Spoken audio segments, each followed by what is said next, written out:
fuerza y mi fracaso eres tú, mi herencia y mi pobreza, tú, Jesús, mi guerra y mi paz, eres tú, mi muerte y mi vida, tú, Jesús.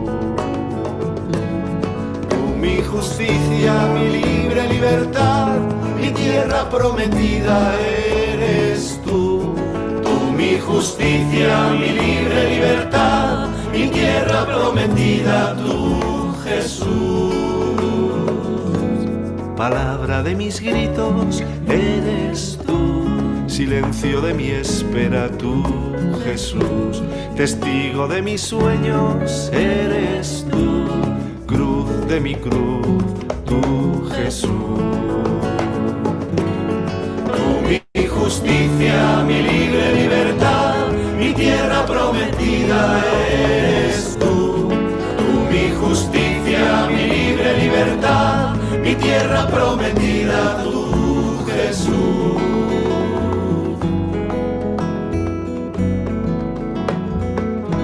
Causa de mi amargura, eres tú. Perdón de mi egoísmo, tú, Jesús. Crimen de mi proceso, eres tú. Juez de mi pobre llanto, tú, Jesús. Tú, mi justicia, razón de mi esperanza, mi tierra prometida, eres tú. Mi justicia, razón de mi esperanza, mi tierra prometida, tú, Jesús. La Pascua de mi Pascua eres tú, nuestra gloria por siempre, Señor Jesús. La Pascua de mi Pascua eres tú, nuestra gloria por siempre, Señor Jesús.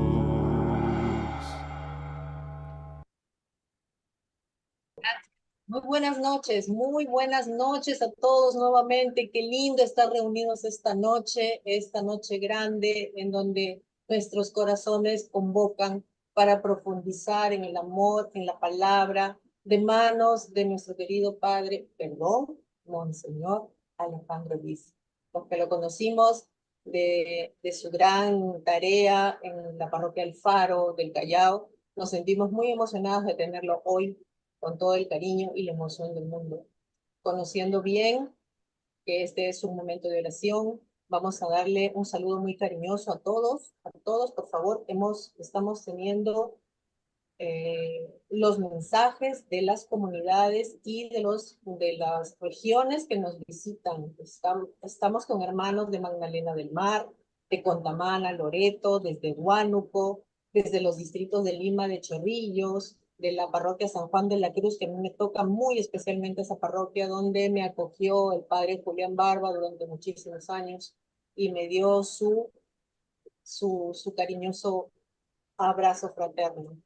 En la parroquia Cristo Misionero del Padre, desde Iquitos, de la prelatura de Juli, tenemos también hermanos aquí con nosotros. Estamos muy emocionados de empezar ya. Son las 7:08, vamos a respetar bastante en lo posible el tiempo para nutrirnos de lo que tanto nos gusta, la palabra de Dios, de aquello que nos hace vivir. En este momento, que son las 8:15, hemos tenido nuestro intervalo, hemos preparado el corazón, siempre la música nos acoge de una manera especial, nos calienta el corazón para poder ponernos a la luz del Espíritu y que la palabra nos ilumine. Monseñor Alejandro ya está en plataforma. Sí, Sí, está. ¿listo ya? Buenas, ¿se escucha? ¿Sí? Sí, escuchamos su voz, Monseñor. Ah, muy bien. Quiero hacer vamos a hacer un pequeño ensayo. Ya, estoy despeinado. Vamos a hacer un pequeño ensayo.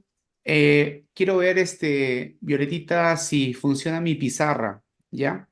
Hace tiempo que no la utilizo porque estoy ahora ya en otro lado, no estoy en las aulas, pero vamos a ver si me das compartir para ver si puedo utilizar la pizarra.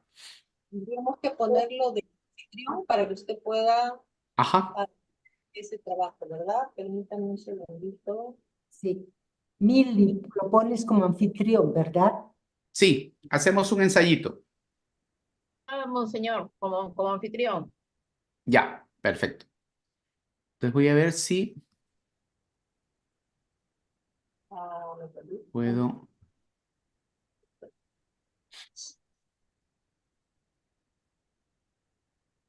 La pizarra es visible, monseñor, El lápiz también. y la Ah, ya, escritura. pero un ratito. A ver, creo que aquí hay predeterminado. Écolo. Sí, ya está. A ver, pero un ratito. Ahora. Eso, muy bien. Ya vamos ahora a borrar. Y ese tiempo que no estoy yo en las aulas. Y entonces, ya. Perfecto. Entonces, ya. Bien. Ya estamos. Muy bien. Es una prueba, es una prueba. Ya, Muy muchas bien. gracias. Entonces la pizarra, su herramienta está perfecta. Sí, Entonces, yo con pizarra, siempre con pizarra. le damos la más cordial bienvenida, monseñor. Estamos con el corazón dispuesto y con los oídos atentos y con el lápiz en la mano, porque dicen que es mejor un lápiz chiquito que una memoria grande, para tomar nota de todo lo que nos va a enriquecer esta noche. Vamos a tener un intermedio. Sí, vamos a tener un intermedio a las 8 de la noche, monseñor. Vamos a tener un intermedio de 15 minutos donde vamos a preparar las preguntas. Le voy a rogar a nuestros asistentes que por favor vayan introduciendo sus preguntas en el chat del Zoom. Así las vamos recopilando y en el intermedio vamos haciendo el resumen para que Monseñor pueda resolver al final de la ponencia todas las preguntas. ¿Sí? Estamos desde las 7:10 hasta las 9:15 en clase con un break de 8 a 8:15. En este momento le damos la palabra a Monseñor y lo escuchamos atentamente. Bien, buenas noches. Nos están viendo de diferentes lugares del Perú. Y estamos pues en este curso, ¿no? Que está organizado por el Departamento de Catequesis Bíblica de la Conferencia Episcopal, donde colaboro. Como sabe la Madre Elena, pues colaboramos con esta iniciativa de llevar la palabra de Dios eh, a los diferentes, las diferentes diócesis, prelaturas, vicariatos. Bueno, nos toca hablar el día de hoy, y ya que estamos en el ambiente de la Pascua, tenemos que hacer un previo, que es recordar el tema de cómo se originan los evangelios. Ya que estamos en ese ambiente pascual, saludándolos a todos por este tiempo de Pascua, vamos a tocar lo que es el Evangelio de Marcos, un evangelio, el primer evangelio que tenemos nosotros ahora con los estudios que llevamos. Tenemos muy presente a Marcos como el primer evangelio, es decir, el primero que crea el género literario evangelio. Es el primer evangelio breve, el más breve de todos, pero hay que hacer un previo de cómo se originan los evangelios, ¿no? Los evangelios en principio son anónimos. Ningún evangelio te puede leer su Biblia en el Nuevo Testamento. Ninguno inicia como las cartas de Pablo. Las cartas de Pablo siempre es Pablo a la comunidad de Corinto o Pablo a la comunidad de Romanos. Saluda a Pablo, saluda y termina también al final con una despedida, típico de una carta. En el caso de Marcos no es así. Ni Marcos, ni Mateo, ni Lucas, ni Juan se han identificado al inicio. Usted puede darse cuenta, y si ve el texto griego en el cual se han escrito los evangelios, el autor no se identifica, no pone nombre, no. Tampoco pone a quién está dirigido este evangelio. Entonces, lo primero que tenemos que decir es que leyendo los evangelios podemos deducir la cultura del autor, la mentalidad que tenía, la teología, la procedencia. Podemos sacar una serie de cosas o conjeturas sobre el autor, pero no se identifican al inicio. Entonces, los evangelios son obras anónimas, ¿ya? Y uno más o menos unos 80 años después que se han escrito, casi inicios del siglo segundo, es que un personaje llamado Papías, obispo, ya, obispo de Hierápolis, Papías habla de los nombres de los autores de los evangelios. Y cuando habla de Marcos, habla como afirma que el intérprete de Pedro, ya, el intérprete de Pedro, o sea, el secretario de Pedro, como que la información que Marcos presenta proviene del apóstol Pedro. Hoy día nosotros sabemos, podemos tener mucho más claro que, digamos, el autor no es que tenga como una principal referencia al apóstol Pedro o que venga la información de ahí. Porque la figura de Pedro en el Evangelio de Marcos queda muy mala. Ya podemos ver un poco lo que hemos leído en Semana Santa, el día de Domingo de Ramos, la pasión según San Marcos. Pedro no es alguien que no, o sea, el autor lo deja mal parado, no hay una imagen positiva de Pedro. Estamos hablando antes de la resurrección, que por cierto, el Evangelio de Marcos prácticamente no tiene unos relatos de la resurrección de Jesús, del encuentro con los discípulos, ¿no? Después de su muerte. El Evangelio de Marcos, lo vamos a ver, termina de manera muy brusca. Entonces, digamos, más o menos en el año 150 hay un tal Papía de Hierápolis que habla de Marcos o Juan Marcos. Y lo relacionan con el apóstol Pedro, pero hoy día tenemos muy en cuenta de que Pedro no es un personaje que esté en la obra de Marcos muy bien puesto, ¿no? Es como si fuera el antimodelo, el antidiscípulo. Lo que los discípulos no deben de hacer es lo que hace Pedro, ¿ya?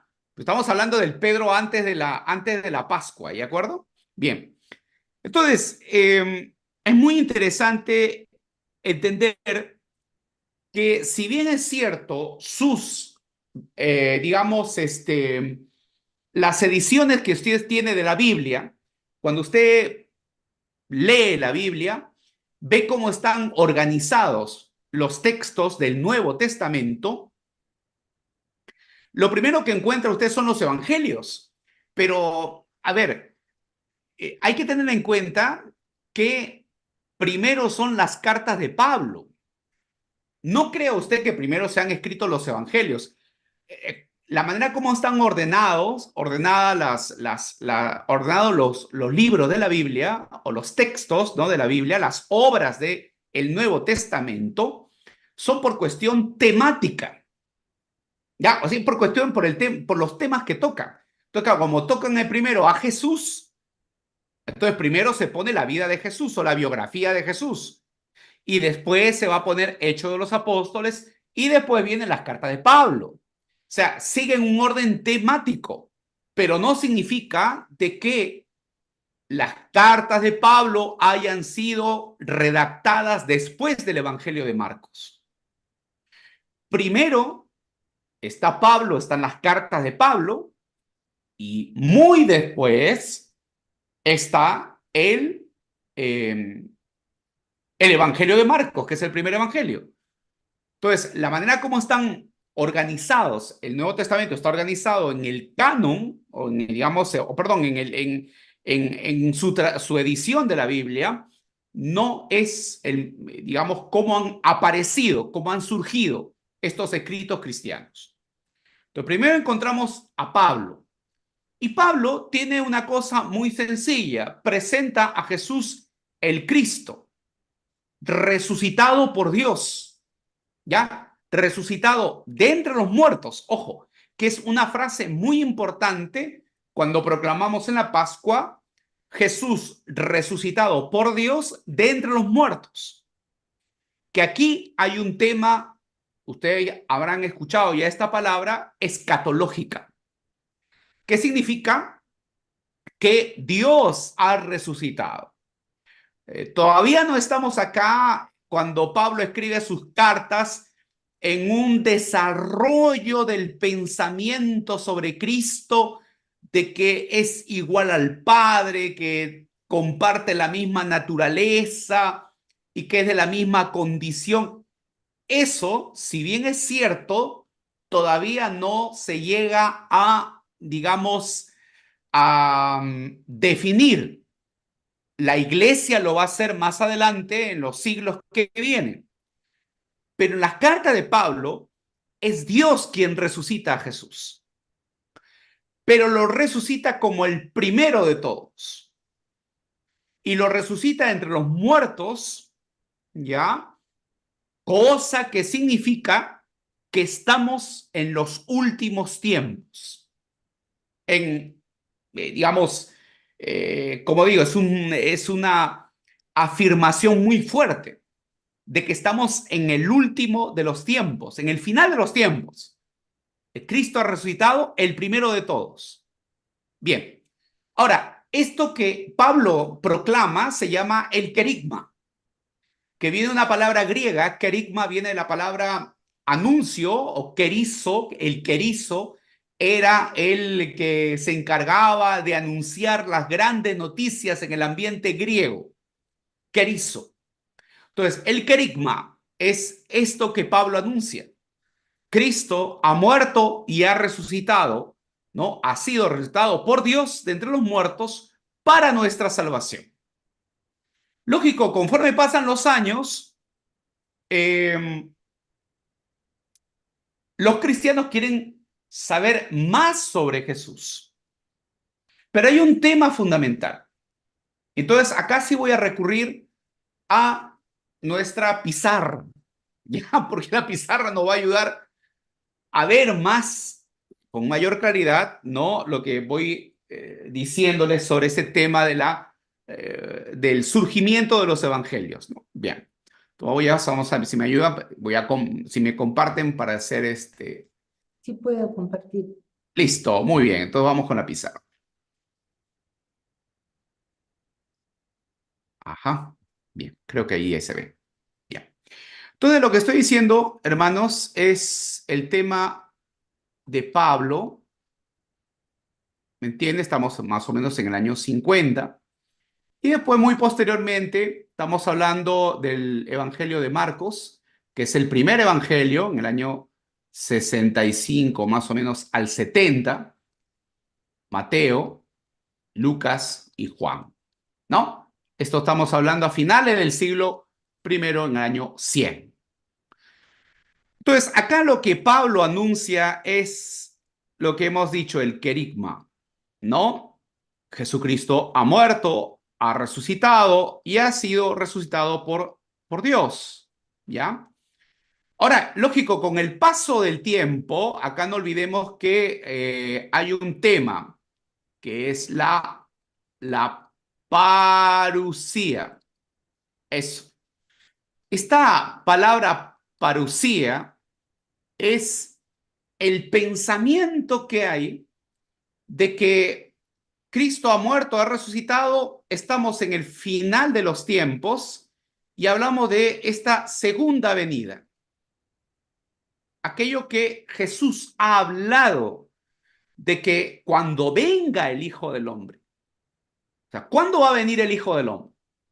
Entonces, en el ambiente cristiano está muy latente la idea de que la parusía, la venida, la consumación de la creación, pero la venida del Hijo del Dios, del Hijo del Hombre, es ya pronto. Y Cristo ha resucitado, estamos ya a las puertas de la segunda venida del Señor. Entonces, esto llamamos parusía. El Señor va a llegar. Entonces, claro, ahí Pablo tiene que enfrentar algo que es que los cristianos comienzan a no querer trabajar, a interpretar todo el tema de, digamos, no tener en cuenta el valor de la situación actual ni de la historia, pero esas frases ya se encuentran en los evangelios, ¿sabes? Se dan cuenta cuando dice, cuando el Hijo del Hombre venga, o cuando el reino venga, si dos están trabajando, tomarán a una la llevarán y a otra la dejarán. ¿Alguna vez lo han escuchado eso en los evangelios? Ya, eso es muy presente. Entonces, ¿qué pasa? El Señor ya llega. Jesús ha resucitado, el Señor ya llegará. Entonces, esa parusía comienza a demorarse. Entonces, se piensa que eso ya está muy presente, que el tiempo está cerca, pero demora. Entonces, acá, fijemos un poquito este tema, aquí, Marcos tiene que enfrentar un tema muy claro, que es el retraso de la venida del Señor.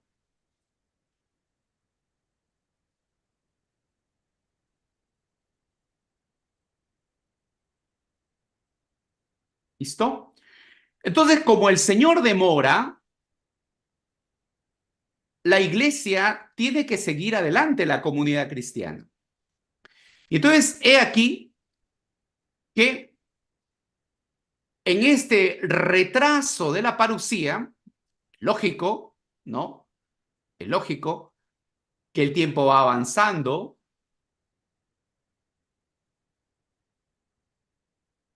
y la iglesia tiene que afrontar varios temas, ¿no? Estamos hablando ya en el año 70, 75, y hay temas que tiene que responder la iglesia. Por ejemplo, miren, una de las cosas es la catequesis. Otra de las cosas que tiene que afrontar la iglesia es el tema de la apologética. ¿Listo? Porque claro, hay sobre todo el ambiente fariseo, ¿no? Es un ambiente que es, el ambiente fariseo es lo que va a dominar a partir del año 70 el ambiente judío. Con la destrucción del templo, hermanos, ya no hay celotes, ya no hay esenios, no existe un judaísmo plural. Los únicos que van a quedarse a cargo del judaísmo son los fariseos. Pero son justamente los fariseos los que van a provocar una ruptura con el ambiente cristiano. Los llamados nazarenos o los llamados del camino o los cristianos van a separarse de la sinagoga. Y entonces ahí hay un problema, que el ambiente fariseo va a ser muy crítico con el cristianismo naciente. Entonces, claro, el cristianismo tiene que responder. ¿Y cómo va a responder a las críticas de los fariseos? Pero también está el tema de los que se bautizan. Tienen que tener formación, de los catecúmenos. Está también el tema de la liturgia. ¿Ya? Está, por ejemplo, también otro tema, ¿ya? Que es, por ejemplo, el tema de hemos dicho, la catequesis, la apologética, ¿no? Pero también está el tema de la enseñanza, el tema doctrinal. Entonces la gente va preguntándose, ¿quién es Jesús?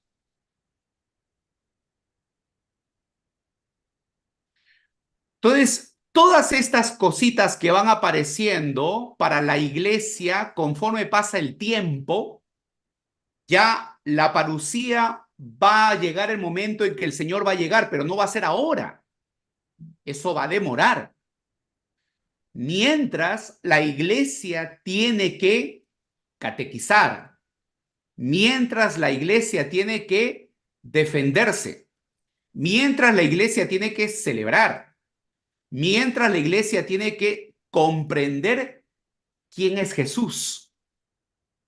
Entonces, todo eso, hermanos, le lleva a Marcos a comenzar a escribir, ¿ya? Y a comenzar a investigar quién es Jesús, a recoger sus palabras, a recoger sus milagros, sus acciones, a averiguar sobre su pasión. Entonces, todo esto Marcos va a comenzar a averiguar. ¿Por qué? Porque hay que enseñar en la catequesis algunas frases de Jesús, algunas enseñanzas que Jesús dijo, algunos discursos, algunas parábolas. Hay que, digamos, responder a los fariseos sobre algunas calumnias. Hay que también defenderse. El cristianismo va a decirle a los judíos fariseos, nosotros actuamos así porque el maestro nos enseñó. ¿Y cómo sabemos lo que nos enseñó el maestro? Entonces, hay que recoger las palabras, hay que comenzar a recoger, a investigar, a tener algo escrito. Y en la liturgia, pues la comunidad necesita escuchar la palabra de Jesús, sus acciones.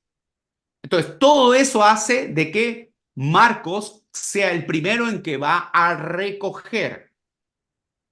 Pero hay que comprender quién es Jesús. Hay que comprender que Jesús ya estaba señalado, o se hablaba de Jesús, el Cristo, en el Antiguo Testamento. Entonces, hay que comprender quién es Jesús, de dónde procede. Hay que comprender, por ejemplo, por qué murió de esa manera. Entonces, entender la muerte de Jesús. Entonces, todas esas cosas, conforme pasa el tiempo, la parucía demora. No es que Jesús va a llegar mañana, sino vendrá. Pero mientras, la iglesia tiene que predicar. Porque Jesús lo ha dicho. Vayan y prediquen y hagan discípulos míos. Entonces, la iglesia, mientras espera al Señor, tiene que anunciar que el reino de Dios. Entonces, eso hace que se escriban los evangelios. Los evangelios se escriben por la necesidad que tiene la iglesia de transmitir el mensaje, de catequizar, las necesidades litúrgicas, la apologética, la comprensión de la doctrina, porque ya comienzan se tiene que responder, se tiene que comprender quién era Jesús, por qué muere así, porque qué es el reino de Dios. ¿Qué cosa dijo Jesús sobre el reino de Dios? Entonces, por eso se escriben los evangelios. Porque la iglesia tiene la necesidad de entender la salvación y el mensaje del Señor. ¿Quién es Jesús? Para comprender a Jesús, entonces, se comienza a ver y a recoger lo que se tiene por ahí sobre él. Entonces, claro, este es algo muy importante que lo tengamos en cuenta, porque Marcos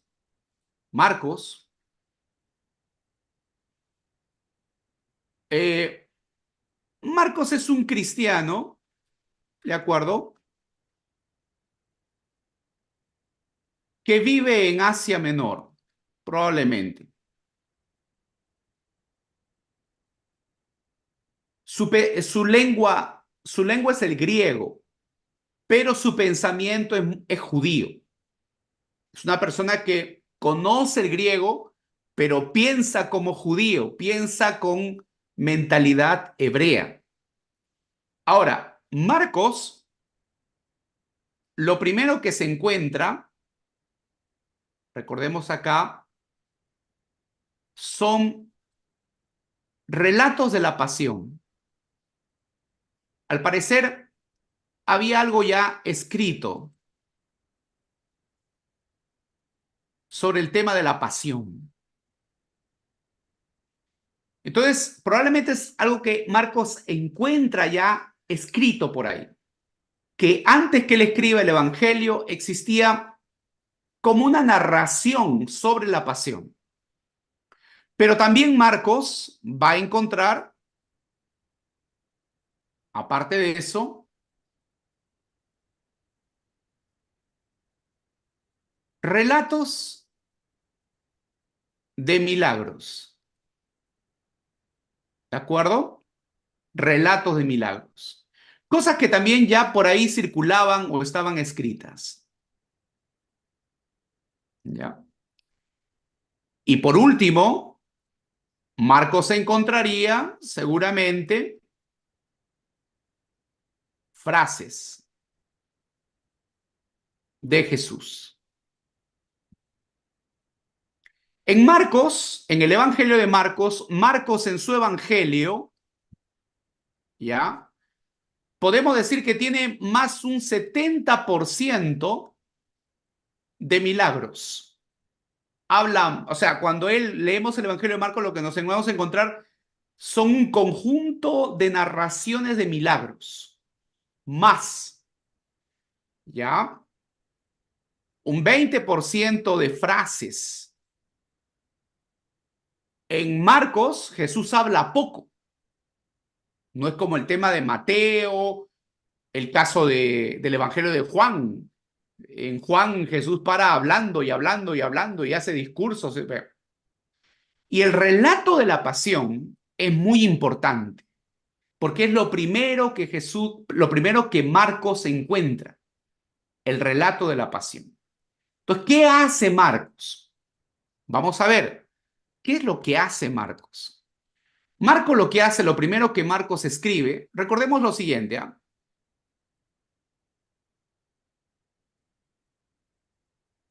Aquí está Jesús, es el año 30.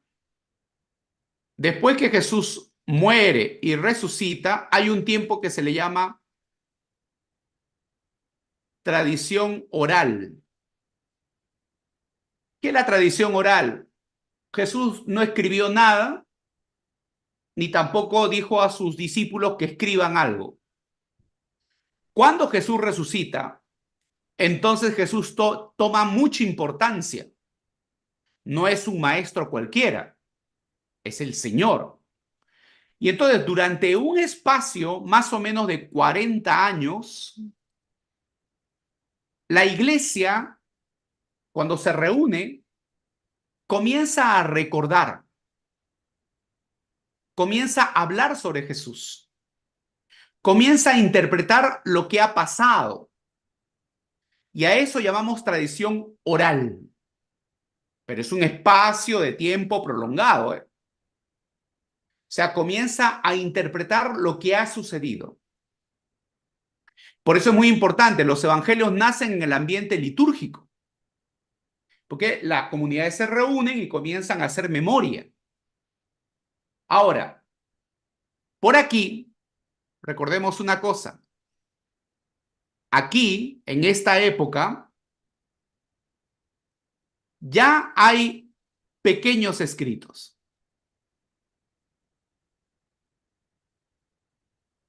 ¿Ya?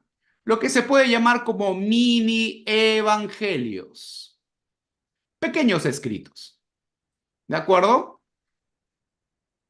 Cosas que se escriben de repente en algunas comunidades, ¿ya? Pero no están juntas. Están sueltas, circulan por ahí. Entonces ya estamos hablando en el año 60, 65 a 70, encontramos a Marcos. Y Marcos, podemos decir que toma de acá, de esta tradición oral, y toma también de esta tradición escrita para componer su evangelio. Entonces tenemos nosotros dos cosas. la base para la composición del Evangelio de Marcos, podemos decir que son dos cosas. En primer lugar, la tradición oral y una tradición escrita que está por ahí circulando, pero no de manera organizada, no de manera ordenada, no hay una narración que une estas dos cosas. Entonces, recién Marcos va a unirlas a partir del año 65-70. Estamos hablando de que él le da orden, de que él realmente podemos decir que es como el creador del género literario evangelio.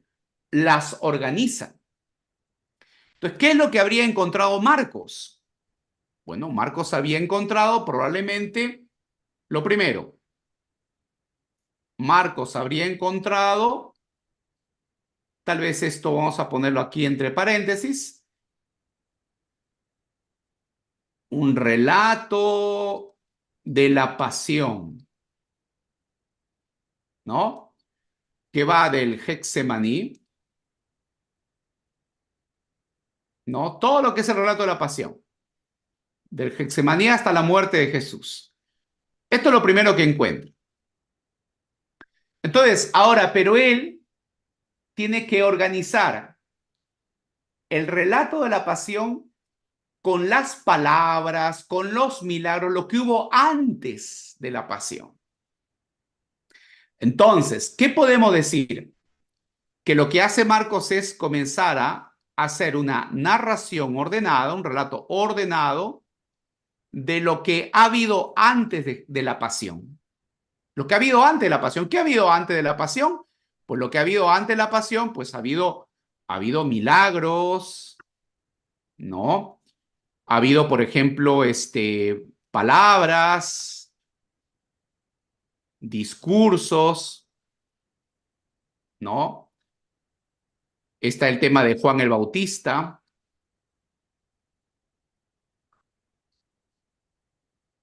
¿no? Entonces, podemos decir que el Evangelio de Marcos es un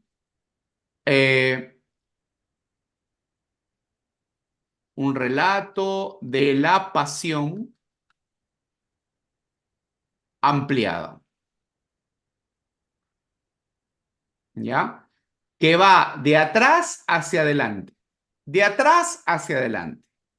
Y el tema de la pasión se encuentra en todas las narraciones de Marcos. En todo el Evangelio de Marcos, la clave será la pasión de Jesús. Todo. Es como una clave de lectura para todo el Evangelio de Marcos. Entonces, lo primero que había era un relato de la pasión, relatos sueltos, minis evangelios, la memoria que circulaba por ahí, las interpretaciones sobre Jesús, pero de manera oral. Y todo esto Marcos le da forma, le da orden, ¿de acuerdo? Y Marcos quiere iniciar su evangelio con la figura de Juan el Bautista, con el tema de los profetas y con su relación con el Antiguo Testamento. Así inicia. Claro, usted me dirá, ¿y por qué no pone el nacimiento de Jesús? Lógico, conforme pasa el tiempo, 65 al 70 está Marcos. Pero pues vamos a ver 80 al 90, estamos hablando de Mateo y Lucas. Claro, para Marcos no es importante el tema del nacimiento de Jesús. Importante para Marcos es su conexión con el Antiguo Testamento y con la figura de Juan el Bautista. Pero para Lucas y Mateo sí, porque en esa época ya los primeros cristianos quieren saber cuál es el origen, cuál es el origen de Jesús. ¿Cuál es su origen? Y entonces Mateo y Lucas van a comenzar a hablar, ¿no?, de el ángel que le dice a María ¿no? Que este niño procede ¿de qué? Del Espíritu Santo, ¿no? Y vendrá el Espíritu de lo alto y se posará en ti. Entonces, está hablando del origen. Por eso es que Mateo y Lucas ponen la genealogía de Jesús. Jesús desciende de Abraham, Jesús desciende de Adán. En el caso de Juan, Juan va a trabajar esto en su famoso prólogo. Y él hablará de la preexistencia de Jesús. No va a hablar ni de María ni de José. Va a hablar de antes de la creación ya existía el verbo. Entonces, es interesante, conforme pasa el tiempo, se va evidentemente profundizando más y se va dando más detalles. Pero por el momento lo que nos incumbe, que es Marcos, solamente es su conexión con el Antiguo Testamento a través de la figura de Juan el Bautista como un profeta. Bien. Ahora, vamos un poco a hablar sobre Marcos, su obra, el receptor de Marcos. Recordemos lo siguiente. Se habla de un Juan Marcos, ¿ya? Podemos hablar de que Juan Marcos es un nombre común. Marcos, Marcos. Estamos hablando de su composición de la obra en el año 65 o al 70 más o menos, escrita en griego, ¿ya? Y para unos cristianos que están en Asia Menor, lo que actualmente llamamos la Turquía. Ahora, inicialmente podemos ver que una primera etapa del Evangelio de Marcos, algunas cosas se habían escrito en Palestina.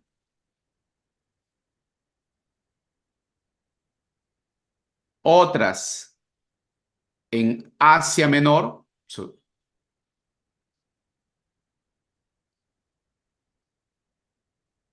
¿Ya? Esta sería una segunda etapa.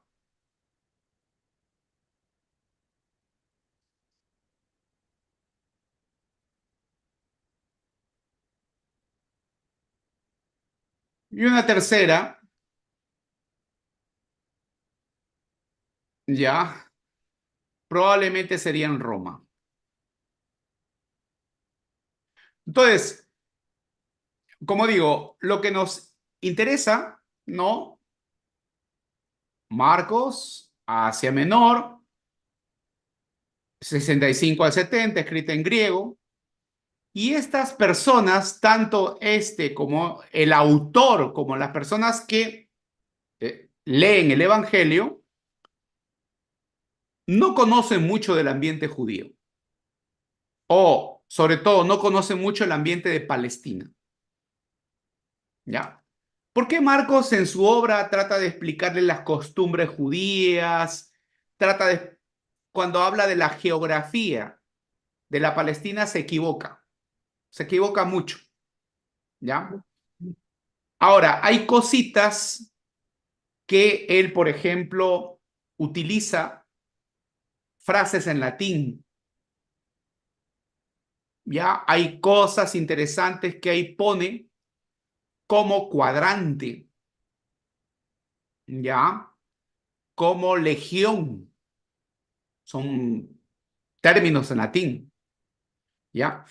Ahora, ¿qué es lo que él quiere mostrar en su evangelio? En primer lugar, hay algo muy importante, ¿ya? A ver, vamos a tocar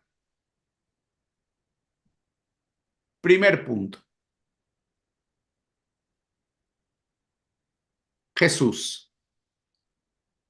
¿Cómo viene presentado Jesús? Jesús es el Cristo, es el Mesías. Son dos cosas muy importantes, ¿eh?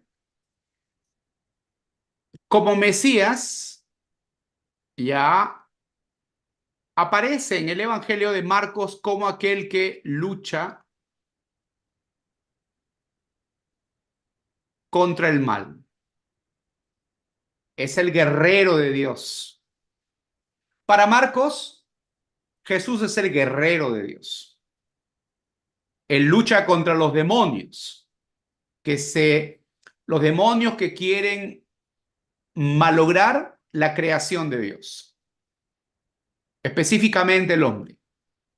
Entonces, viene presentado como el guerrero de Dios. Cada vez que Jesús avanza, el mal va retrocediendo. ¿Ya? Pero también es el Cristo, el Hijo de Dios. ¿Ya? Entonces, es el profeta del reino. Entonces, acá aparece otra clave de lectura también, que es el reino de Dios. ¿Que se opone a quién? El reino de Dios, en todo el Evangelio de Marcos, se opone al antirreino. El antirreino está representado por los demonios,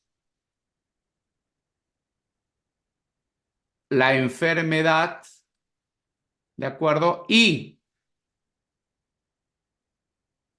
las autoridades religiosas. Este es el antirreino. ¿De acuerdo? Entonces, ¿cómo viene presentado Jesús? Como aquel que lucha contra el mal. ¿Y eso se ve en qué? En los exorcismos. ¿Ya? Entonces, los exorcismos es una forma como se demuestra la presencia de Jesús como el Mesías, ¿ya? Que anuncia el reino y el reino avanza con Jesús y va haciendo retroceder al antirreino, que está representado por demonios, enfermedades y autoridades religiosas.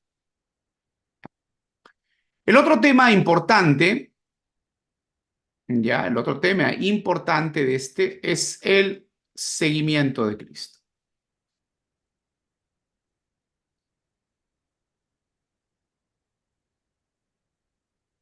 Aquí hay una frase muy bonita, muy teológica, que hay que tener en cuenta cuando leemos Marcos, cuando se habla de camino.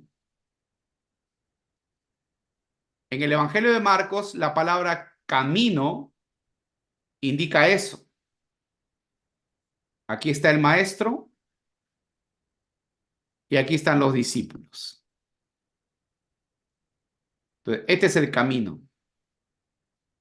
Camino es un lugar teológico. ¿Ya? Entonces, el seguimiento de Jesús está marcado por el tema de el camino. Y los discípulos, ojo, los discípulos en el Evangelio de Marcos no son Pedro, no son Santiago, no. Los que cumplen, evidentemente, el modelo de discípulo en el Evangelio de Marcos es el leproso, el ciego, etcétera. La viuda, ¿ya? Estos personajes que parecen secundarios son los auténticos discípulos en el Evangelio de Marcos. En cambio, Pedro, Santiago, Juan, todos ellos son personas que no entienden. Entonces, ahí es importante esa clave de lectura. ¿Ya? Pero Jesús es aquel que viene a luchar contra el mal. El reino de Dios lucha con el antirreino. Y otro tema clave es el seguimiento de Cristo. ¿No? Bien.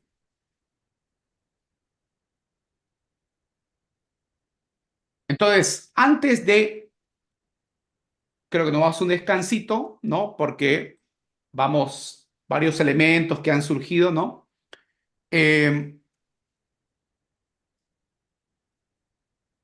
Antes de irnos al descanso, como que revisen estos elementos, ¿no? Que están ahí para comenzar a hacer nuestra lectura del Evangelio de Marcos, ¿ya? Alguien me tiene que ayudar con la lectura. Ya, entonces alguien me ayuda, yo pongo el texto, me ayudan con la lectura y vamos a explicar. Perfecto. Entonces, monseñor, en este momento nos vamos a un descanso. Son 19, 7 y 55. Es un buen corte en este momento. Ha transcurrido el tiempo de nuestro descanso. Yo estaba terminando una tacita de café. Ya regresé. Bien, antes de empezar el segundo bloque de formación, quiero agradecer muchísimo la participación de las comunidades esta noche. Vamos a hacer un resumen chiquito nada más. Gracias a la diócesis, gracias por su presencia a la diócesis de Chimbote, al Colegio Salesiano Santa Rosa de Huancayo, a Carlos Vega del Convento San Francisco de Lima, desde Villa El Salvador, una parroquia aquí en Lima, al Templo Expiatorio Parroquial Sagrado Corazón de Jesús de Magdalena, a miembros de la ciudad de Ayacucho, de Huaraz, de Iquitos. También están presentes de la prelatura de Juli, de la parroquia de San Agustín de Iquitos, de la parroquia Cristian Misionero del Padre de Chorrillos, también de la parroquia Santa María Catedral de Chiclayo, así como del Sagrado Corazón de Jesús de Magdalena del Mar, del movimiento Caponu. También está miembros del coro Contamana de la región Loreto y de la Orden Franciscana Seglar de Huánuco, así como de la parroquia San Juan de la Cruz de aquí de Chorrillos de Lima y de la parroquia Sagrada Familia del Callao. A todos los participantes, muchas gracias por estar aquí. Recuerden, por favor, que la formación es de 3 días. Hoy miércoles, jueves, viernes de 7 a 9:30 de la noche. Hoy estamos con la parte introductoria del Evangelio de Marcos. Siempre estaremos estos 3 días con la compañía de Monseñor Alejandro Vice. También estamos esperando sus preguntas, sus dudas para compartirlas con el ponente y que podamos encontrar respuesta a aquello que no entendimos bien, que nos preocupa o que hemos escuchado y lo queremos clarificar. Estamos ya en tiempo, ¿sí? Vamos a pedirle a Monseñor Alejandro si ya está entre nosotros. Ya debe estar por llegar. Aprovecho también en este tiempo, porque de repente al final nos quede corto el tiempo, esperando a nuestro ponente. Quiero aprovechar para comentarles que este curso puede llevar para ustedes una certificación. Si ustedes participan los 3 días, es importante que guardemos la asistencia. Si ustedes participan los 3 días, se les entregará al final una certificación de la comisión de manera personal y gratuita. ¿Sí? También vamos a tener rifas de Biblias y libros el último día de este curso, que es el viernes. El último día, entre los participantes que estuvieron los 3 días con nosotros, participarán de una rifa de Biblias y libros. Atentos entonces, que podemos salir no solamente llenos de conocimiento importante para fortalecer nuestra fe, sino también vamos a llevar algún libro que va a servir para nuestra formación seria en la fe. Seria, sólida, consistente. Una fe madura es aquella que da fruto con mayor facilidad. Un corazón formado creo que es mejor, es un nido más cobijante para el Espíritu Santo, si es que podemos responder como María, siempre con un sí en conciencia. Vamos a invitar a Monseñor Alejandro, que ya estamos en tiempo para volver con este segundo bloque del Evangelio de Marcos. Vamos a esperar un momentito a que Monseñor se conecte con nosotros. Hermana Eliana, si de repente le podemos avisar a Monseñor, a veces el tiempo se nos pasa sin darnos cuenta.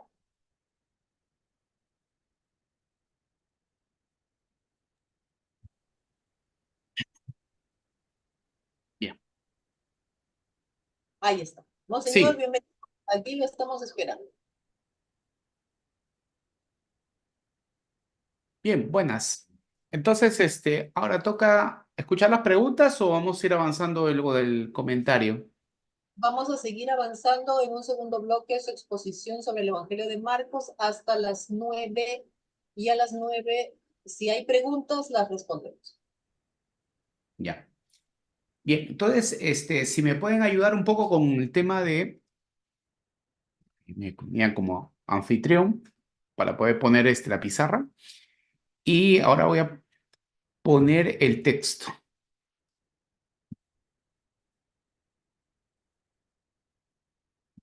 Se ve el texto, ¿no?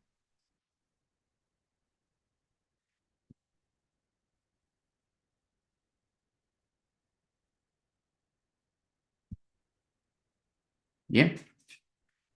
Creo que se ve el texto, ¿no? Sí, tenemos el texto bíblico. Bien. Sí, monseñor, sí se ve. Muy bien. A ver si alguien me puede ayudar con la lectura del texto.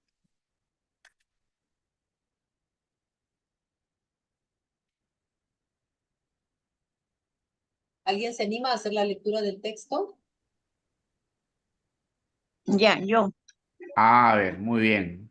Empecemos con el primer versículo. Ya, Marcos 1. Comienzo del Evangelio de Jesucristo, Hijo de Dios. Bien. Fíjese cómo inicia el Evangelio con la palabra comienzo, que también puede interpretarse, o sea, puede traducirse como origen. O sea, puede ser comienzo, también puede ser origen. Origen del Evangelio de Jesucristo, Hijo de Dios. Bien, sigamos. A ver, ayúdame a leer. ¿Hay alguien que me ayude a leer? Ya. Conforme está escrito en Isaías el profeta. Mira, envío un mensajero delante de ti, el que ha de preparar tu camino. Voz del que clama en el desierto. Preparen el camino del Señor, enderecen sus sendas. Apareció Juan bautizando en el desierto, proclamando un bautismo de conversión para perdón de los pecados. Acudía a él gente de toda la región de Judea y todos los de Jerusalén, y eran bautizados por él en el río Jordán, confesando sus pecados. Juan llevaba un vestido de piel de camello y se alimentaba de langostas y miel silvestre. Y proclamaba: detrás de mí viene el que es más fuerte que yo, y no soy digno de desatarle, inclinándome la correa de sus sandalias. Yo les he bautizado con agua, pero él les bautizará con Espíritu Santo. Y sucedió que por aquellos días vino Jesús desde Nazaret de Galilea y fue bautizado por Juan en el Jordán. En cuanto salió del agua, vio que los cielos se rasgaban y que el Espíritu en forma de paloma bajaba a él.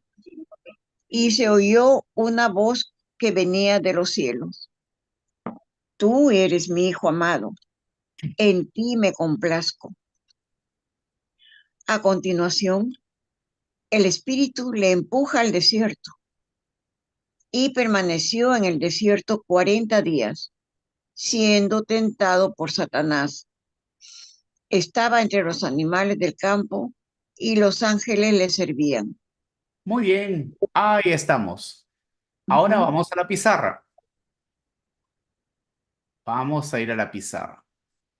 Voy a dejar de mostrar esto. Muy bien, hemos escuchado toda esa primera parte de la presentación del Evangelio de Marcos. Ahora vamos a la pizarra, vamos un poquito a poner un esquema para ir explicando, ¿no?, los elementos teológicos de este Evangelio, que es nuestro primer Evangelio. Bien. Vamos ahora a compartir con ustedes. Ya tengo aquí. Bien. Mira, interesante que la palabra es evangelio. Como usted sabe, este de acá, eu, significa bueno. Hay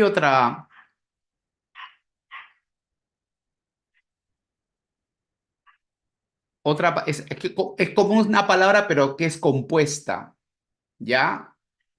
De eu, que significa bueno, y lo otro que es mensajero, mensaje. Por eso cuando hablamos nosotros de los ángeles, ángel es mensajero, ¿ya? Ángel es mensajero.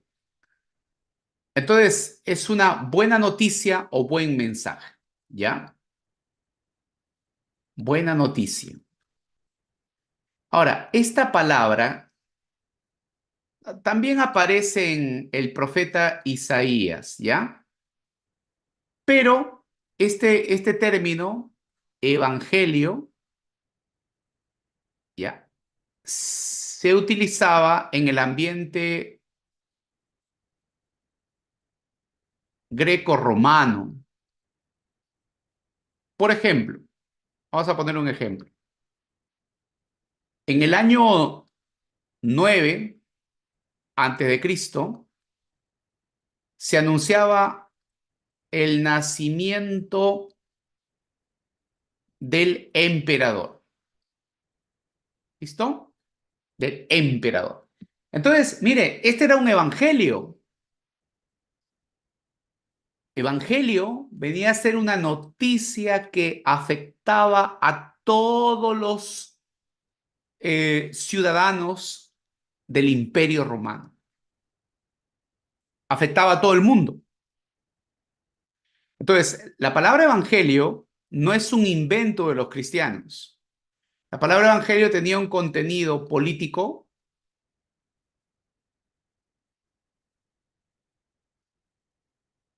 y un contenido social. Entonces, esto, buena noticia, les pongo acá un ejemplo, era, por ejemplo, el nacimiento del emperador. Otra buena noticia era, por ejemplo, cuando Roma, ¿no? Ganó alguna batalla. Entonces, este era un evangelio. Son ejemplos de evangelio. Entonces, acá, por ejemplo, es muy interesante porque este es un término militar.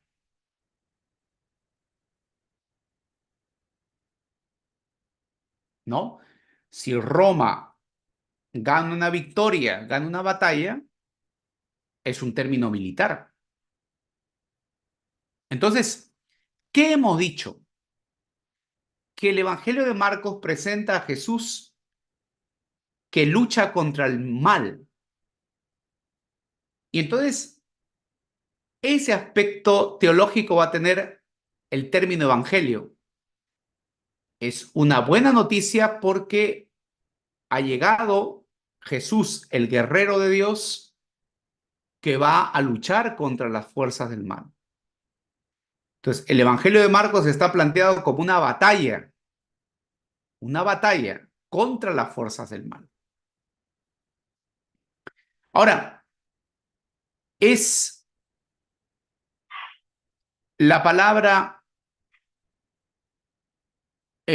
comienzo, origen, ¿de acuerdo? Esto evidentemente nos remite al libro del Génesis. Del Evangelio. ¿Ya? Comienzo, origen del Evangelio. Ahora, ¿quién es el Evangelio? El Evangelio es Jesús. Pero comienzo, origen, se puede referir al capítulo 1 o es que está hablando que todo el Evangelio, ¿ya? Todo el Evangelio del capítulo 1 al capítulo 16, todo esto es el comienzo del Evangelio. ¿O se refiere solamente al capítulo 1? ¿O se refiere desde el capítulo 1 hasta el capítulo 16? Todo eso es el inicio del Evangelio. Pero el Evangelio es uno. ¿Quién es el Evangelio? Jesús. Ya. Por eso que nosotros tenemos que es Evangelio según Marcos.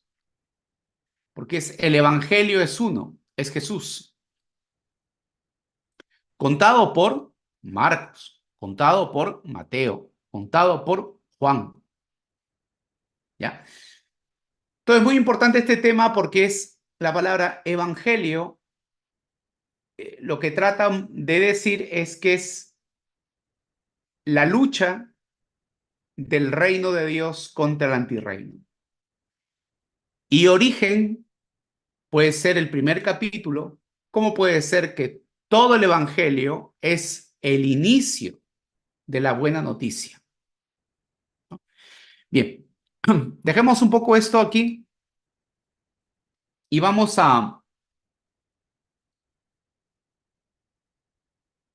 hacer una presentación más de lo que hemos escuchado, la primera parte, ¿no? El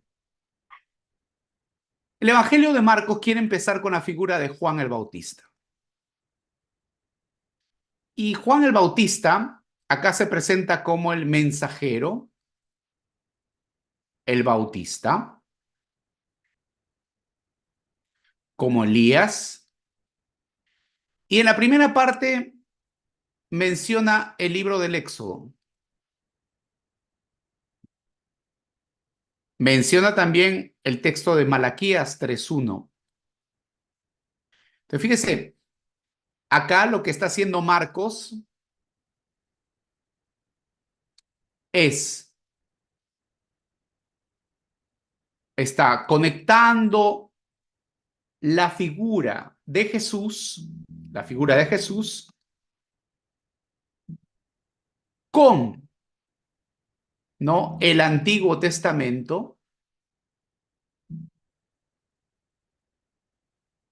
sobre todo con el tema profético.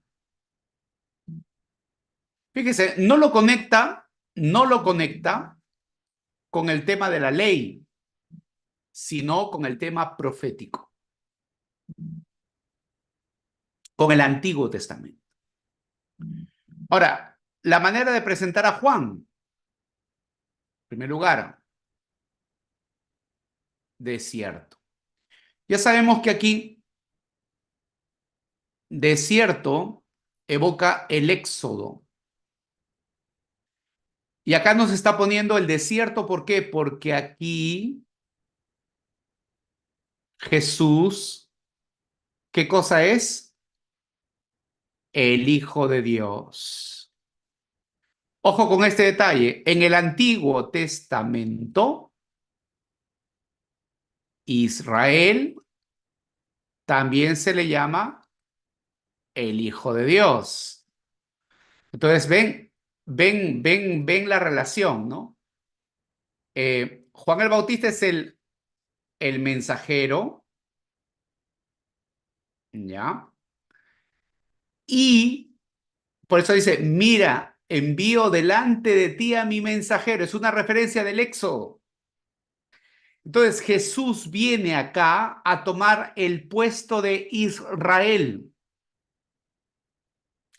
Y entonces por eso es que Jesús va, después del bautismo, a ser llevado al desierto. Entonces dice, Juan el Bautista es el mensajero, está en el desierto, ¿ya? Está en el desierto, nos evoca el Éxodo.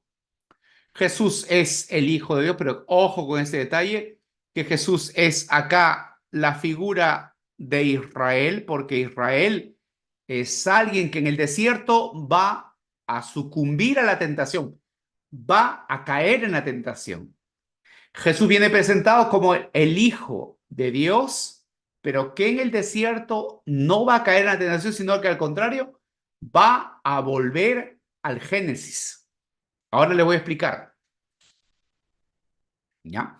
Entonces, esta escena es muy importante. Ahora, ¿cómo está vestido Juan?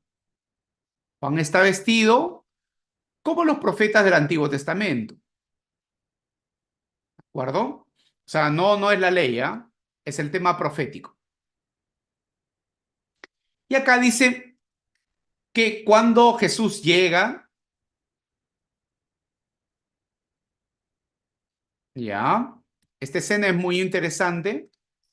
Es el encuentro entre Juan el Bautista y Jesús. Y acá hay algo interesante.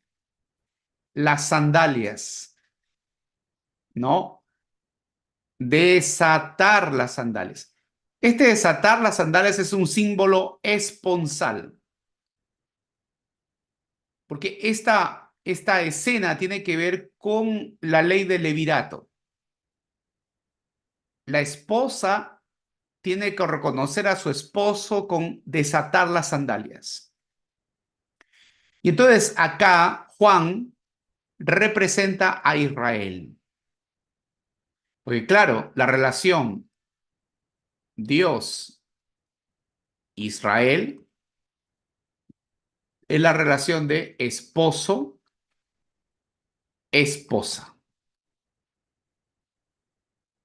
La que desata las sandalias es la esposa al esposo. Entonces, dice Juan, yo no soy digno de desatar las sandalias, sino ¿quién? Israel tiene que reconocer a quién. Tiene que reconocer a su auténtico esposo, pues. Tiene que reconocer a su auténtico esposo. Por eso es que el desatar las sandalias es un signo esponsal. Claro, a ver, cuando una persona moría sin dejar hijos, entonces la viuda tenía que casarse con el pariente más cercano para que le pudiera dar hijos al difunto.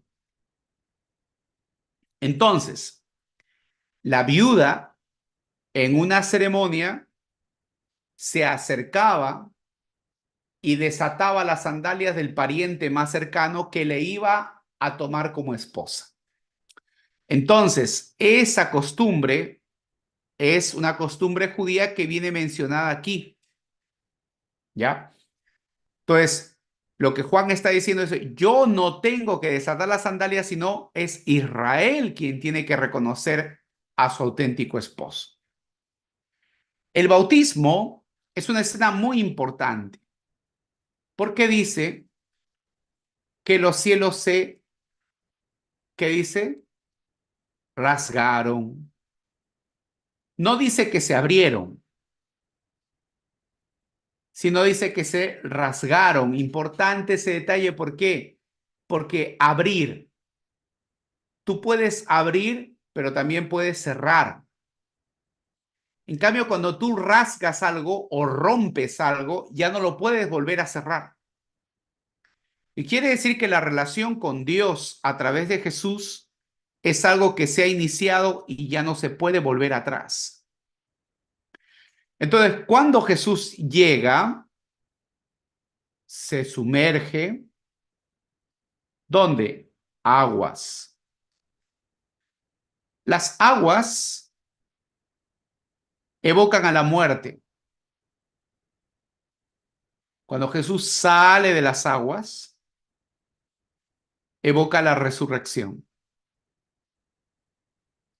Si usted ve, por ejemplo, en la simbología antigua, hasta ahora también, el bautismo evoca la muerte y la salida del agua evoca la resurrección. Entonces, ¿qué quiere decir? Por eso le decía, la pasión está desde el inicio del Evangelio, que antes de iniciar su ministerio, Jesús acepta su muerte. Entra a las aguas y sale de las aguas.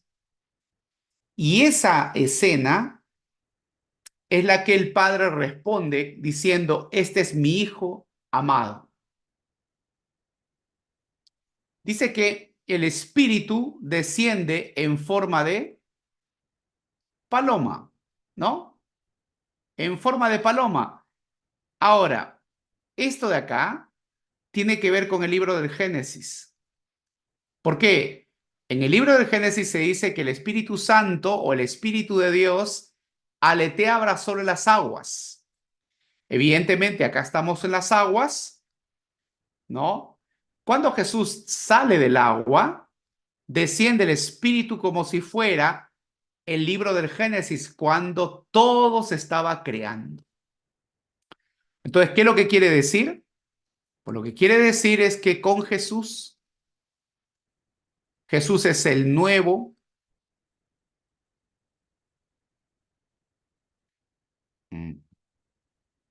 Creo que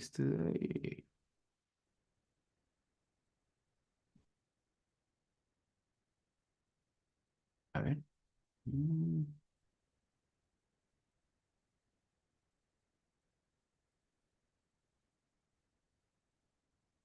Lo voy a cerrar acá ya. Y ya, vamos a abrirlo otra vez.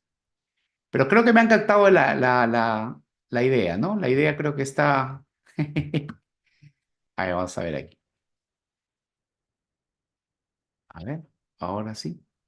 Ya, Jesús es el nuevo Adán, ¿no?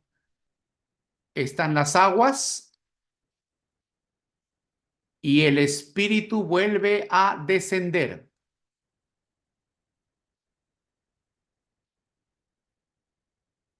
Como si fuera el libro del Génesis, cuando dice la Ruaj de Dios, ¿no? Descendió sobre las aguas. Entonces, estamos en el Nuevo Testamento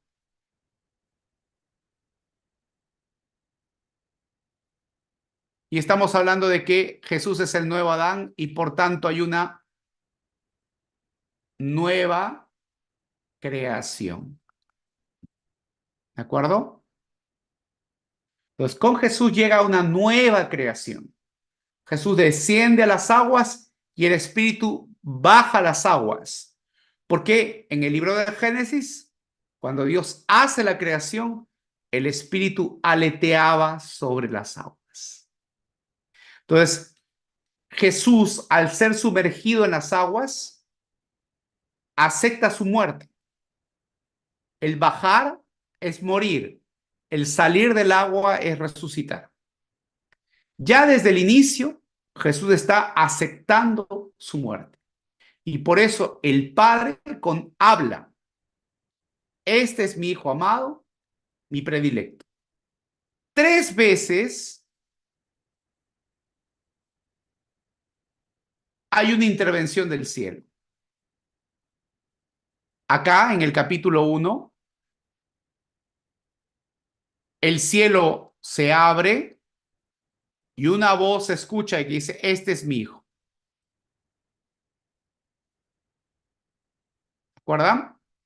Cuando está en vamos a ubicar, Tabor, ¿se acuerdan de la transfiguración?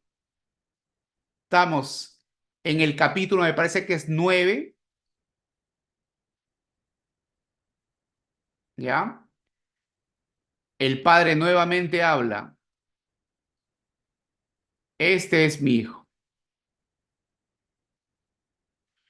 Y al final, el capítulo 15, el centurión, ¿qué dice? Verdaderamente este hombre era Hijo de Dios. Entonces se dan cuenta, 3 veces, ¿eh? 3 veces, primera, hay esos 3 momentos en todo el Evangelio donde hay esta afirmación. ¿Ya? Y fíjense, la última es de un centurión. Y recuerden ustedes que decía que parte del Evangelio de Marcos se escribe ¿dónde? En Roma. Y seguramente está leído por cristianos que viven en Roma. Por eso es que el centurión es aquel que revela la condición de Jesús. O sea, un pagano es inspirado para reconocer la identidad de Jesús. Pero volvamos con eso. A ver, vamos a volver otra vez con el bautismo, las tentaciones. Entonces, acá Jesús, el nuevo Adán, ¿no? O sea, están las aguas y viene, ¿qué cosa? Viene el Espíritu. ¿Ya? Viene el Espíritu. Y después que Jesús va al Jordán, recordemos que el Jordán, ¿qué cosa es? El Jordán tiene que ver con el pueblo de Israel. Tiene que ver con el Éxodo. ¿Ya? Después de eso vienen las tentaciones. ¿Y las tentaciones qué dicen? Jesús fue llevado ¿a dónde? Al desierto. Y en el desierto, superadas las tentaciones, vivió con las fieras y animales. ¿Y qué dice? Los ángeles le servían. Hermanos, esto de acá, ¿ya? Esta afirmación de acá, tiene que ver con el libro del Génesis. Antes del pecado,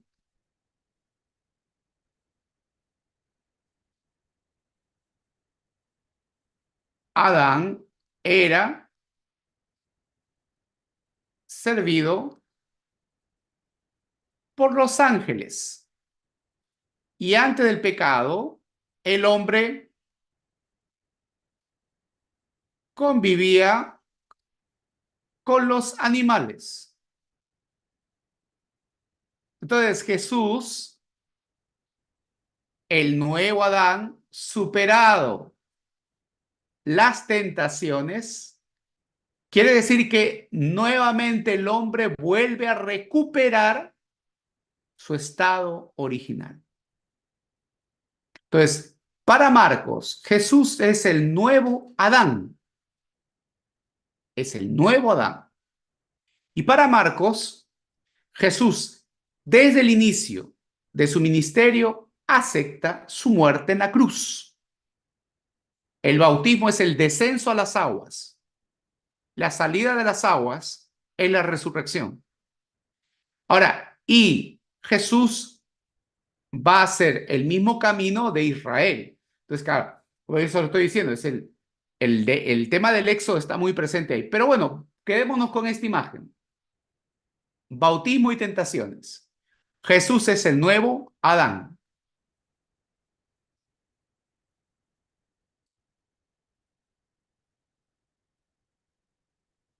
Muy bien.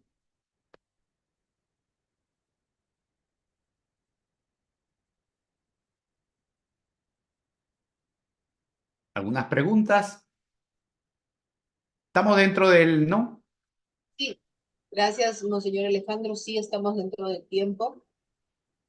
Han llegado algunas preguntas aquí en el Zoom, en el chat del Zoom, y también ha llegado una pregunta en la transmisión, en la retransmisión que se está haciendo en el YouTube de la comisión. Vamos a leer la primera y usted nos dice. ¿Por qué dice Cecilia? No, perdón. La pregunta es de Lisbeth Patricia. Ella nos pregunta, nos hace dos preguntas.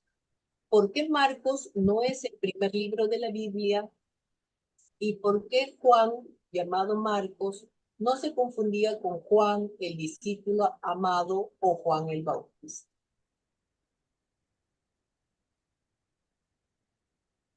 Ya. No sé si la primera parte de la pregunta podría... Sí, la primera fue, ¿por qué Marcos no es el primer libro de la Biblia? del Nuevo Testamento. Bueno, ya. Bueno, ahí es claro que estamos hablando del Nuevo Testamento, ¿no? El primer libro que llamamos nosotros bueno, el primer libro de la Biblia que aceptamos aceptan tanto judíos y cristianos, para ambos es el libro del Génesis, ¿ya? Que cuenta los orígenes de todo. Ahora, la parte cristiana comienza con el Evangelio de Marcos. Ahora, si Marcos, cuando puso esa palabra, comienzo, estaba queriendo asemejarse con el Génesis también, que es el comienzo el comienzo del mundo, de la creación. Y acá Marcos tal vez pone comienzo, el comienzo de la salvación. Bueno, son especulaciones. Pero como todo está organizado de manera temática, evidentemente la Biblia empieza con el libro que cuenta los orígenes de todo, ¿no? Y en el caso del Nuevo Testamento, por ser uno de los evangelios, digamos que tiene más antigüedad, estamos trabajando Marcos está en el segundo, o sea, como segundo evangelio. Usted abre su Biblia, lo primero que encuentra es Mateo. ¿Y saben por qué Mateo? Porque Mateo comienza con la genealogía de Jesús, hablando de los antepasados de Jesús. ¿Ves? Porque es una atribución temática. Después sigue Marcos, después sigue Lucas. Ahora nosotros sabemos, por los estudios que se han hecho de los evangelios, que Marcos es el primer evangelio en escribirse, el más primitivo. Sí. Bien, gracias, monseñor. Sí, supongo que ha querido hacer una relación con el Antiguo Testamento y el Nuevo en su pregunta. Aquí también tenemos una pregunta de la hermana Mariela Puelles desde YouTube, y ella pregunta si Marcos es el primer evangelio, ¿podríamos deducir entonces que los demás lo tomaron como base? Definitivamente sí, pero eso no quita de que Mateo y Lucas son personas que también tienen sus propios intereses. Es decir, si bien es cierto, Marcos puede ser la base para Mateo y Lucas, no significa que ellos hayan copiado. Significa que han adaptado la información de Marcos para la presentación de su evangelio de acuerdo a lo que su auditorio, el de Mateo y de Lucas, necesitaban. Porque la comunidad de Marcos no es la comunidad de Lucas, ni es la comunidad de Mateo. Y recuerden ustedes que cualquier autor, cuando quiere escribir algo, lo hace pensando en su destinatario. Entonces, claro, Lucas tiene sus propios problemas, su comunidad también, que no son los problemas de Marcos. Entonces, sí han tomado como referencia a Marcos, pero ellos han incorporado información propia que ellos han tenido. Por ejemplo, la parábola del hijo pródigo no se encuentra ni en Mateo ni en Marcos. Es propio de Lucas. Por ejemplo, el discurso que Mateo tiene sobre, digamos, el discurso de la montaña que se llama Mateo 5, 6, 7, es propio de Mateo. Entonces, hay cosas que tienen propia Mateo y Lucas y cosas que comparten con Marcos.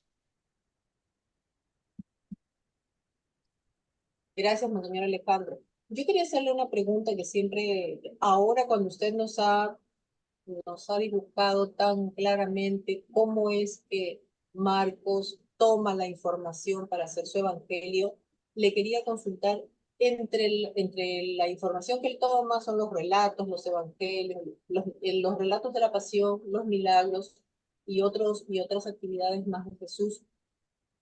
¿Alguno de esos es considerado la fuente Q o la fuente Q es otro tipo de información que Marcos tuvo? ¿O no tuvo Marcos fuente Q?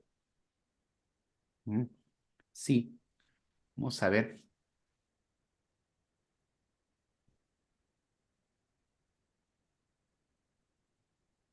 Bien, para los que nos están escuchando, la pregunta es una teoría que es la más sencilla para explicar lo que son las semejanzas y las diferencias. Por eso es que se llama sinópticos, ¿ya?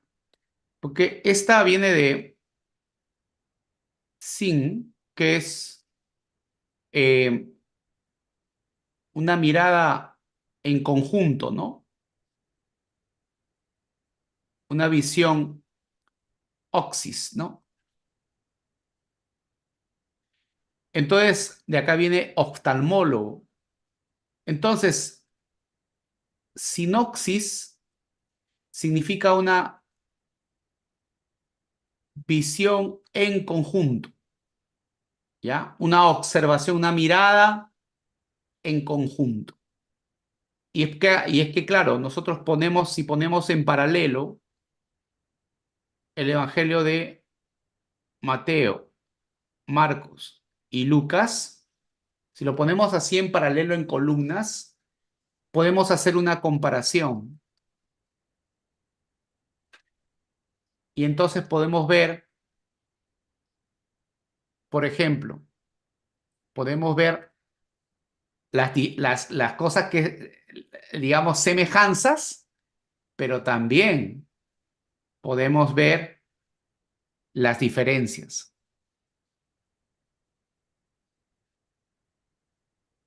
¿De acuerdo? Entonces, por eso se llaman sinópticos. Visión en conjunto, pero son evangelios que tienen semejanzas y diferencias.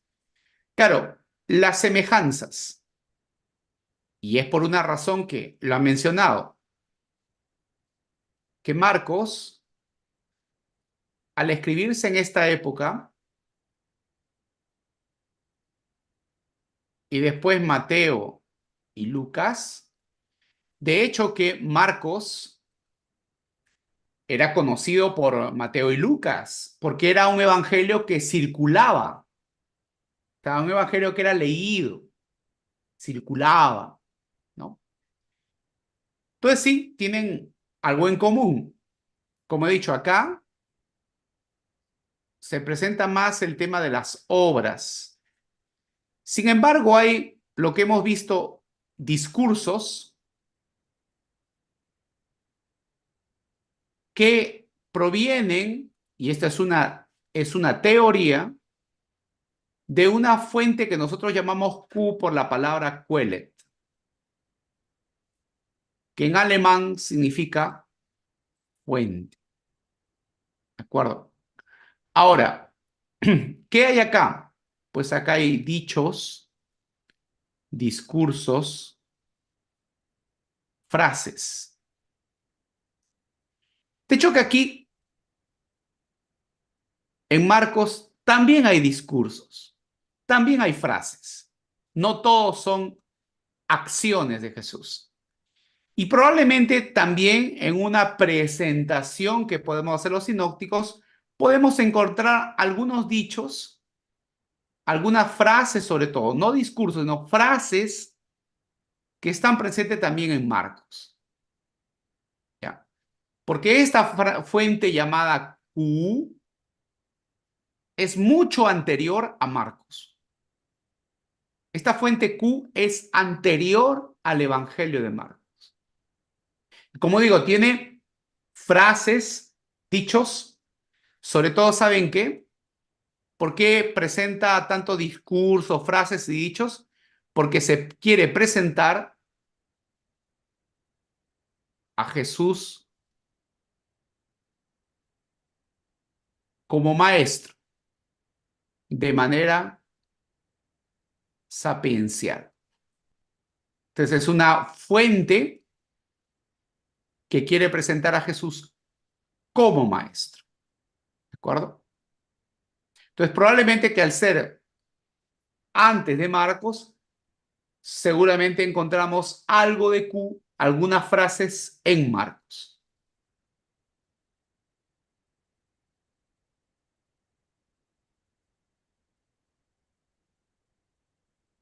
Bien, Monseñor Muy Alejandro. bien.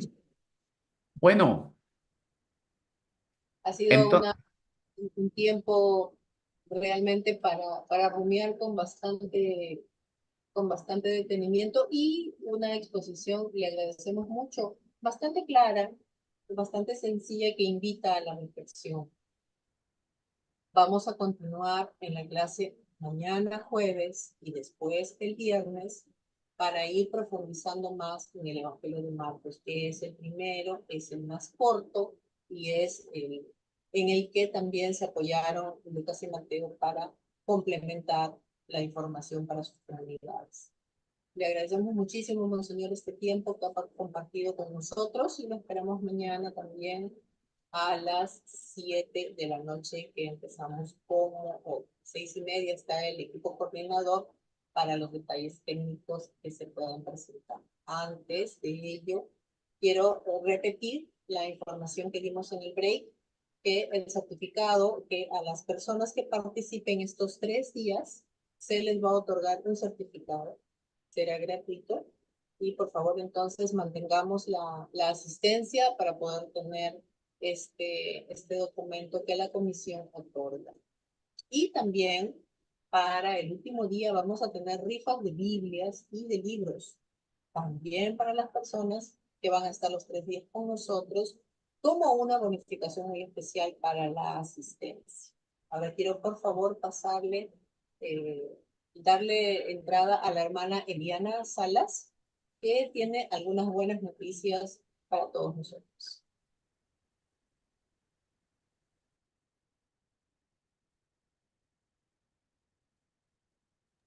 El micrófono, hermana, lo podemos abrir.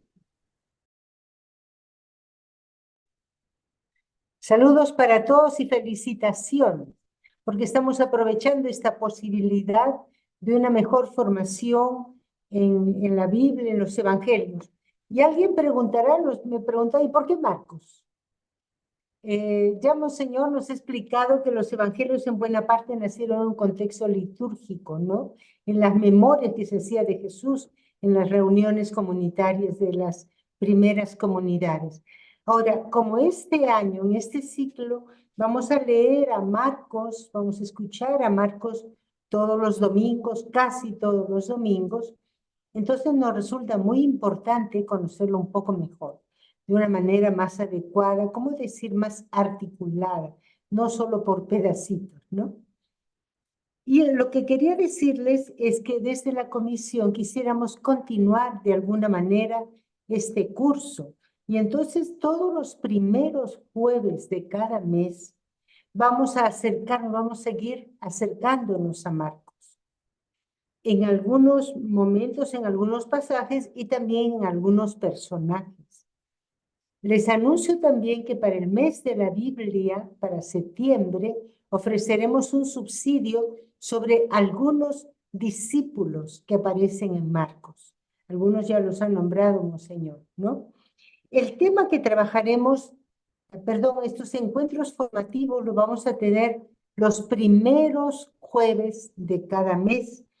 Y el primer jueves del próximo mes de mayo será el 2 de mayo, ¿verdad? Siempre a las 7 de la noche, serán un poco más breves y para esta vez vamos a empezar, que estaremos todavía en un clima, digamos así, pascual. Vamos a empezar con una discípula espléndida, que es la discípula anónima que unge a Jesús en una cena que no es la última cena. Ya lo veremos, tendremos oportunidad, ¿no? Entonces, desde ahora les vamos invitando para el jueves del próximo mes de mayo y todos los jueves del año. Así tendremos oportunidad de continuar esta reflexión, diríamos así, más sostenida acerca del Evangelio de Marcos. Pero Violeta, yo quería decirte que también acá eh, estoy viendo en el chat todavía dos preguntas que no las presentado a Monseñor.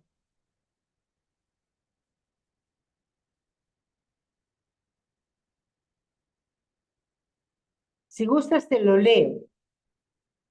Monseñor, ahí Judith Alicia Mesías pregunta, Marcos no fue apóstol de Jesús, pero sí acompañó a Pedro. ¿Qué relación hay entre ellos y el Evangelio? Escuché que en sí sería el Evangelio de Pedro que Marcos escribió, añadiendo lo que usted dice, la tradición oral y los escritos sueltos. ¿Es así? Bueno, evidentemente los evangelistas pertenecen a una segunda generación, ¿no? La primera generación era los que son testigos oculares, ¿no? Pero cuando hablamos de los evangelistas, ya estamos en una segunda generación. Entonces, evidentemente la información que hay, que viene de la tradición oral que se ha mencionado, que se conserva sobre todo a ese Jesús recordado que está en la memoria, proviene seguramente de un ambiente apostólico, ¿no?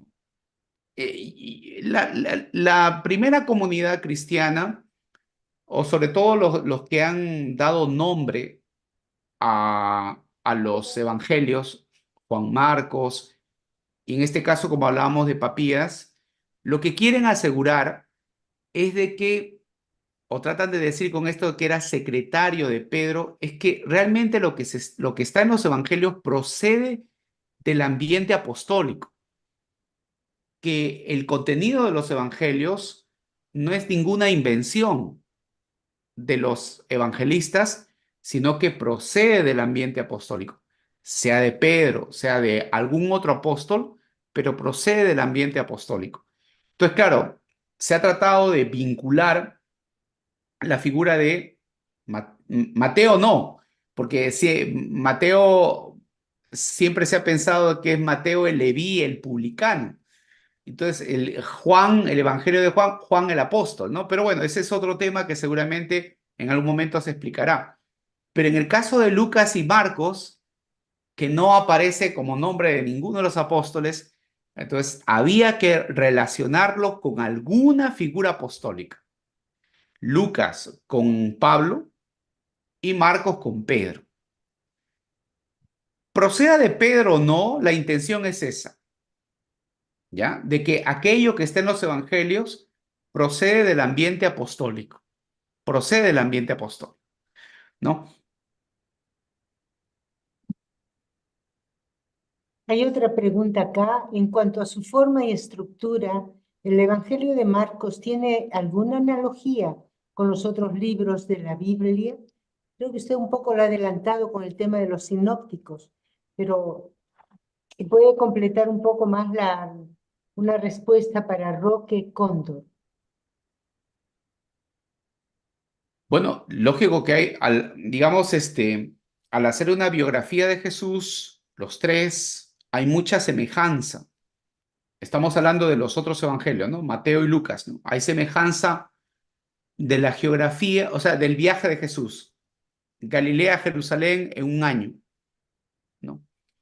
Hay semejanza en algunas cosas fundamentales, que es el tema de la Pascua, ¿no? La pasión, ¿no? Personajes que son comunes, ¿no? Y con el Evangelio de Juan es muy distinto, eso es algo muy aparte, ¿no? Pero los tres sí, tienen bastante relación, por eso se llama sinópticos, semejantes, ¿no? Yo también tengo una pregunta, Monseñor. Usted nos ha explicado que Marcos, y quizás podría decirse parecido con los otros autores de los evangelios, ha tomado de esta fuente, de esta otra, de esta otra. ¿Y cómo queda el tema de la inspiración bíblica? Porque me parece que hay gente que todavía piensa que el angelito estuvo ahí dictándole al que escribía, ¿no? A los autores bíblicos. Explíquenos el tema de la inspiración bíblica relacionado con el trabajo de reflexión y, ¿cómo decir?, de armar el texto que nos quiere ofrecer, en este caso, Marcos. Es que cuando hablamos nosotros de autores, no solamente autores son los que han escrito, sino autores también imaginemos que son todos los que han interpretado, porque la inspiración también está en la interpretación. Entonces, cuando hablamos de tradición oral, intervienen muchas personas ahí. O sea, entre lo que sucedió hasta la puesta por escrito, hay una serie de autores o personas inspiradas. En todo ese proceso es, digamos, lo que nosotros llamamos la acción del Espíritu Santo. ¿Por qué? Porque digamos, la comunidad no solamente recuerda por el simple hecho de recordar el pasado. Para los cristianos es muy claro que recordar la figura de Jesús, un acontecimiento de su vida, era para poder iluminar el presente. ¿Por qué? Porque no estamos hablando, ahora que estamos en ambiente de Pascua, de un acontecimiento pasado y de una figura de un personaje histórico, sino de alguien que trasciende la historia. Entonces, los hechos, las palabras y todo eso tenían un gran significado en el presente, no solamente como algo que sucedió. Entonces, se va interpretando, pero no, la interpretación tiene que ver con iluminar la acción de la comunidad, ¿no? Entonces, por eso recordemos, o sea, no solamente es Marcos, él está inspirado. No, hay todo un proceso, pensemos, ¿no? Todo lo que es el proceso de la tradición oral, ya, los primeros que comienzan a escribir algo sobre Jesús y recoger algo sobre Jesús, Marcos que da forma y seguramente que hay alguien que termina el Evangelio, ¿ya? Alguien que termina el Evangelio. Entonces podemos hablar de una especie de comunidad o de dimensión comunitaria de esta acción inspiradora, o que todas las comunidades primeras, ¿no? Como que de alguna manera gestaron estos escritos en su memoria viva de Jesús, ¿no? Ujú. Claro, sí, sí. Bien, muchas gracias, monseñor. Bien, listo. Muy bien, dejamos algo para mañana también. Gracias. Ya, muchas gracias. Muchas gracias, monseñor, por sus respuestas a nuestras dudas, por apuntar también en información importante. Soreliana, Ceci está pidiendo, por favor, si le pueden dar, la puede volver coanfitriona porque se cayó su red y no podía ingresar. Perdón, ¿a quién? ¿A quién? A Ceci, Cecilia Milagro. Ya. Solo que no la veo ahora. Sí, yo intenté hacerlo, pero no pude. Bien, entonces ya estamos nosotros finalizando este primer día del curso del Evangelio de Marcos. Ya saben, vamos a tenerlo mensualmente también, eso es muy importante, ponerlo en nuestras agendas. El primer jueves de cada mes a las 7 de la noche vamos a ir profundizando este Evangelio. Parece corto, pero es súper importante porque en él se basan otros dos o su información y alimenta muchísimo los otros dos evangelios, como ya nos ha explicado Monseñor Alejandro. Yo quisiera invitar a alguna persona que hoy quiera hacer la oración de cierre. ¿Alguien se animaría a hacer con nosotros la oración de cierre? No se empujen, no se empujen. Ya, para todos hay. ¿Sí?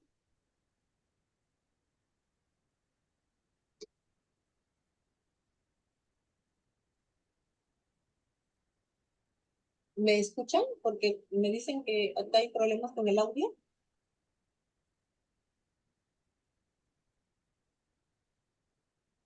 ¿No me escuchan? Sí te escuchamos muy bien. Luis Ok. Gómez ha levantado su mano. Qué bien. Excelente, Luis. Entonces, la oración contigo.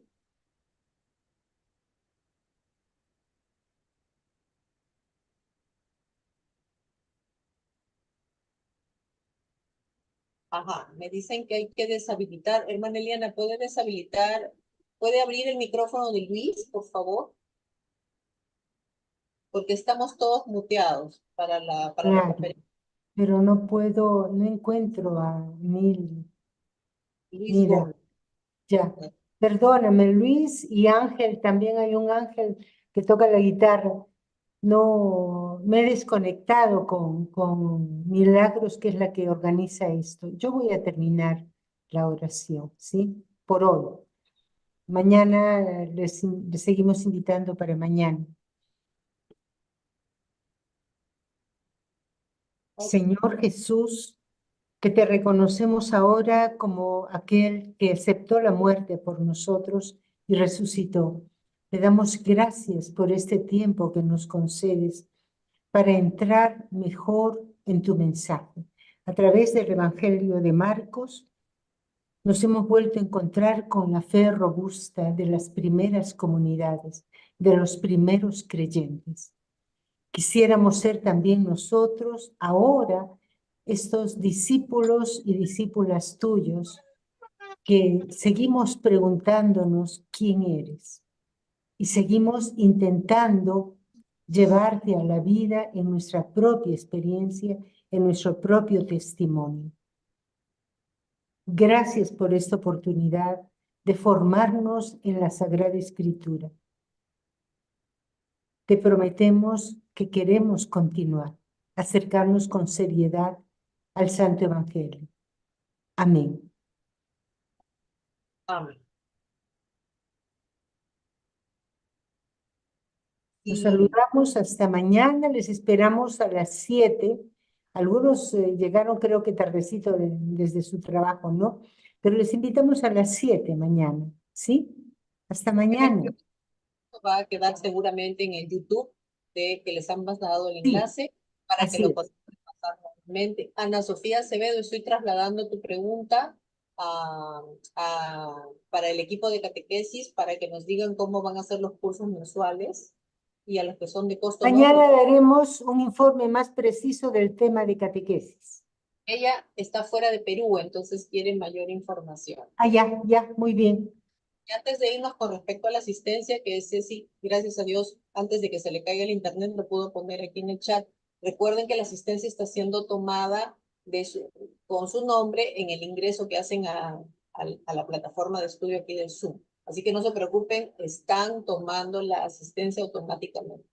Y para el último día, para la rifa, y van a tener esa selección rapidísima, como todo lo hace ahora el sistema en internet.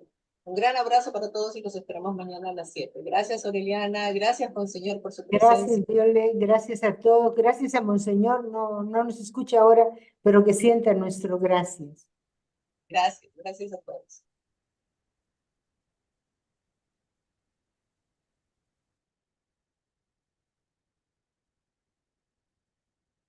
Estamos haciendo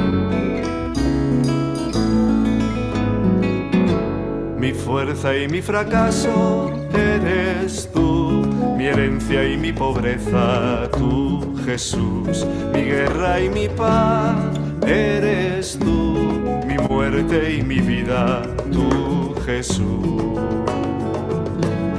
Tú mi justicia, mi libre libertad, mi tierra prometida eres tú. Tú mi justicia, mi libre libertad, mi tierra prometida, tú, Jesús. Palabra de mis gritos, eres tú. Silencio de mi espera, tú, Jesús. Testigo de mis sueños, eres tú. Cruz de mi cruz, tú, Jesús. Tú mi justicia, mi libre libertad.